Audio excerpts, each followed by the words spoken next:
What few understand is that wealth is not about how much you know, but what you do with what you know. What if everything you thought you knew about building wealth was missing the most important piece? It's not about the intelligence of your investments, but the psychology behind your decisions. True wealth isn't just what you know, it's about your ability to behave when it matters most. This is the hidden game few ever learn to play. In this video, we'll dive into the fundamental lessons of the psychology of money. You'll discover why the freedom to control your time is the ultimate dividend money can pay, and how the seduction of pessimism constantly tricks us into sounding smart while acting foolish. We'll break down the critical difference between getting money and keeping it, and reveal why a margin of safety is the only thing that guarantees long-term survival in a world ruled by luck and risk.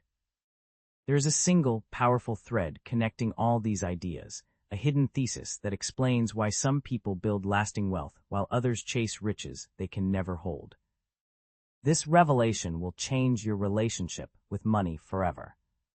If you're ready to learn what it truly takes, watch until the end, and make sure to subscribe so you can finally learn how to get rich. The most profound truth about compounding isn't hidden in complex financial formulas, it's in the simple math of patience. Most people think compounding is just about money growing on money, but that's like saying a forest is just trees. The real magic happens when you understand that compounding *** wealth isn't just about the percentage returns you earn. It's about the number of years you let those returns work for you. Warren Buffett didn't become one of the world's richest men because he found secret investment strategies that no one else knew about. He became **rich** because he started investing when he was 11 years old and never stopped. Consider this: $10,000 invested at 10% annual returns for 10 years becomes about $26,000. That same $10,000 left alone for 50 years becomes over $1 million. The difference isn't the rate, it's the time. Here's where most people miss the point entirely. They spend their 20s and 30s thinking they have plenty of time to build *** wealth, then wake up at 40 realizing they've lost the most powerful ingredient in the recipe. Time isn't just a factor in compounding, it's the secret sauce that turns ordinary returns into extraordinary fortunes. The person who starts investing $200 a month at age 22 will have more money at retirement than someone who starts investing $1,000 a month at age 40, even though the second person contributes much more actual money. Marcus looked at his neighbor's new Tesla and felt that familiar pang of envy. The guy next door had just gotten another promotion, bought the flashy car, and seemed to have it all figured out. But what Marcus couldn't see was the credit card debt, the sleepless nights, and the constant pressure to keep up appearances. This is the trap that catches so many people, mistaking **rich** for wealthy when they're actually worlds apart.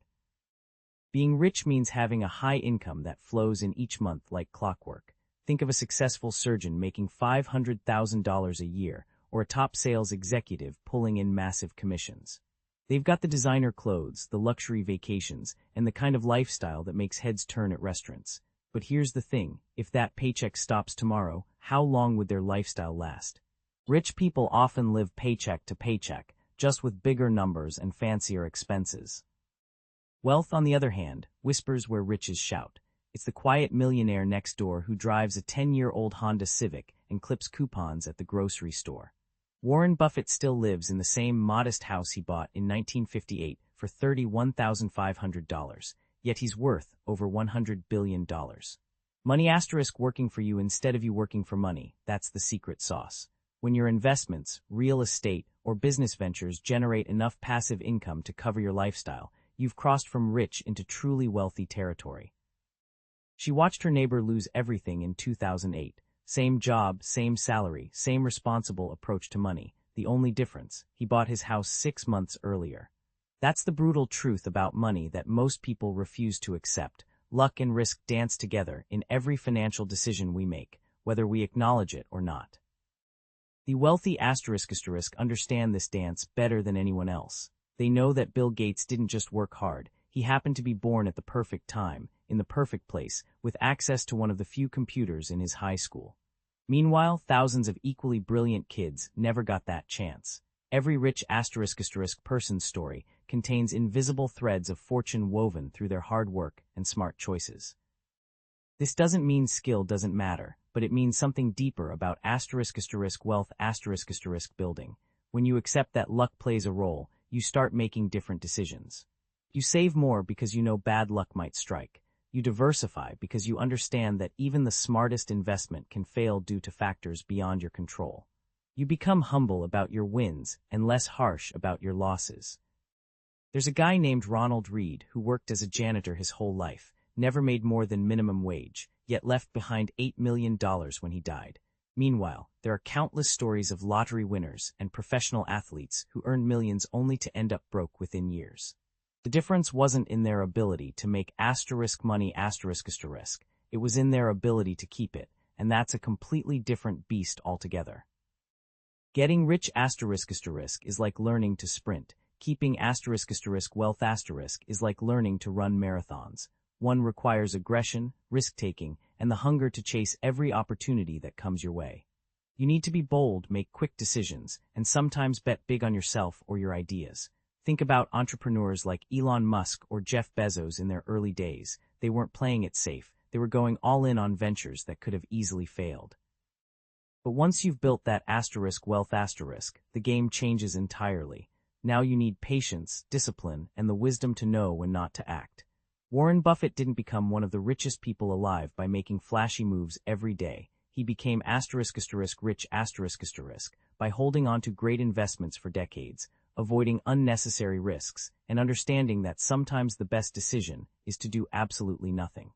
It's like the difference between a race car driver and a long-haul trucker. Both require skill, but they're completely different skills that demand different mindsets. The richest person in the room isn't always the one with the biggest bank account. It's often the one who can wake up on a Tuesday morning and decide whether to work, travel, or simply stay in bed reading a good book. Morgan Housel calls this the highest dividend money can pay, and he's absolutely right. When you have enough wealth stored away, you're not trading hours for dollars anymore. You're buying back your most precious asset, time itself. Think about Warren Buffett, one of the world's wealthiest individuals, who still lives in the same modest house he bought in 1958. He could afford any mansion, any luxury, any extravagance, but what he truly values is the freedom to spend his days exactly as he chooses. He reads for hours, thinks deeply about investments, and meets with people who genuinely interest him. That's real money working for you. When your savings account grows large enough to cover your expenses for months or years, you stop being desperate for the next paycheck and start making decisions based on what fulfills you, not what pays the bills. The magic happens when you realize that having $500,000 in the bank isn't about buying a fancy car. It's about buying the right to say no to things that drain your soul. It's about choosing projects that excite you, spending time with people you love, and pursuing interests that make you come alive. Rich people understand this intuitively. They don't just accumulate wealth to show off, they accumulate it to purchase freedom. And once you taste that freedom, every dollar you save feels less like sacrifice and more like an investment in your future self's happiness. The human mind has this weird quirk where doom and gloom just sounds more sophisticated than optimism. When someone predicts economic collapse or warns about market crashes, they're taken seriously, labeled as realistic or prudent. But the person who says things will probably work out fine, they get dismissed as naive, even though history shows us that wealth has grown consistently over decades despite countless predicted disasters. Here's the thing about pessimism. It feels like preparation, but it's really just procrastination in disguise. Take the investor who sat out the entire 2010s bull market because they were waiting for the crash. Sure, they avoided some temporary losses, but they missed years of money growth that could have changed their financial future. Meanwhile, the foolish optimist who kept investing regularly, even through scary headlines, built substantial rich nests simply by trusting that human progress tends to move forward, not backward. The smartest money minds understand that pessimism is seductive because it requires no action, no risk, no vulnerability. It's intellectually safe to predict failure because you'll either be right and look brilliant, or be wrong and everyone will be too happy to care. But building real wealth means embracing the uncomfortable truth that optimism, backed by consistent action, has historically been the smarter bet, even when it doesn't sound as clever at dinner parties. Jake thought he had it all figured out. His startup was growing fast, money was flowing in, and he'd mapped out every detail of his 5-year plan. But when the market crashed in 2008, his perfectly calculated projections crumbled overnight. What Jake learned the hard way was something the wealthy have known for generations. Every plan needs breathing room. A margin of safety isn't about being pessimistic, it's about being realistic with your wealth-building strategy. Morgan Housel writes about this brilliantly in The Psychology of Money, explaining how the richest investors always assume things will go wrong at some point. Warren Buffett, for instance, never invests his entire portfolio in one sector, no matter how promising it looks. He keeps cash reserves and diversifies because he knows that even the best-laid plans can face unexpected storms. The smartest rich people treat uncertainty like an old friend they've learned to live with. They build extra months of expenses into their budgets, keep emergency funds that could cover a year of living costs, and never leverage themselves to the maximum, even when the math suggests they should. Take real estate investors who only buy properties where the rent covers 150% of the mortgage payment, not just 100%. This buffer has saved countless fortunes when vacancy rates spike or repairs pile up unexpectedly. Sarah grew up watching her grandmother clip coupons every Sunday morning, carefully organizing them in a worn shoebox before heading to the grocery store. Her neighbor Jake, meanwhile, saw his father throw $100 bills on poker tables without flinching. These early memories didn't just fade away, they became the invisible architects of how each person views money today. Sarah still feels genuine anxiety when spending more than $50 on anything, while Jake treats money like it's meant to flow freely, sometimes to his detriment. The fascinating thing about money psychology is that it's not really about money at all. It's about the stories we absorbed before we even knew we were learning. A child who lived through their parents arguing about bills every month will likely become an adult who hoards cash, even when they're financially secure. Meanwhile, someone whose family celebrated every small financial win might grow up believing that wealth should be enjoyed, not just accumulated. These aren't conscious decisions. They're emotional blueprints that operate behind the scenes of every financial choice we make. Your money story started writing itself long before you earned your first paycheck, and recognizing this pattern is the first step toward rewriting it. When Mark realized that his compulsive need to check his bank account 5 times a day stemmed from his childhood fear of his family losing their home, he could finally address the real issue. The numbers in your account might change, but the emotional relationship with those numbers, shaped by years of experiences, remains surprisingly consistent. Understanding where your money psychology comes from gives you the power to question whether those old patterns still serve the person you're becoming. The most counterintuitive truth about asterisk wealth is that it's invisible. Sarah, your neighbor with the modest Honda and simple clothes, might have $2 million in index funds, while Brad with the flashy BMW lease is drowning in debt. True rich asterisk people understand that every dollar spent on status symbols is a dollar not building their future empire. Real asterisk wealth builders live below their means religiously, not because they have to, but because they choose to.